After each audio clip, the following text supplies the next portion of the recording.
আচ্ছা, বিশ্বের ভিতরে 1 নাম্বার ফ্রি ফায়ার খেলোয়াড় কারা? আমার মনে হয় ভিনসেন্টু। আরে না, আমি তো জানি পিটুকে। আরে পাগল নাকি? হোয়াইট ট্রিপল ফোর যে হেডশট মারে, আমার তো মনে হয় হোয়াইট ট্রিপল ফোর। আরে না, ভিনসেন্টু 1 নাম্বার ফ্রি ফায়ার খেলোয়াড়। দুই হালার পোহালা, পিটুকে 1 নাম্বার খেলোয়াড়। এই তোরা ঝগড়া বাদ দে। এই যে ওমর ভাই পড়ছে, ওমর ভাই রেজে গাই। আচ্ছা ওমর ভাই, বিশ্বের ভিতরে 1 নাম্বার খেলোয়াড় কারা?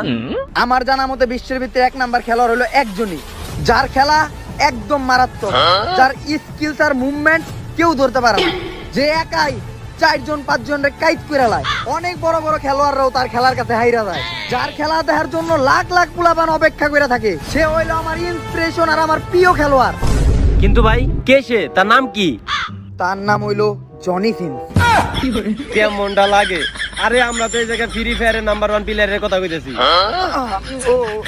ফ্রি ফায়ারের না, ওইটা তো জানি না। এ কি গেলারে নোংরা মানুষ মিয়া, আর কোন সময় আমার গ্রুপে আইবেন না। কামটা হইলো কি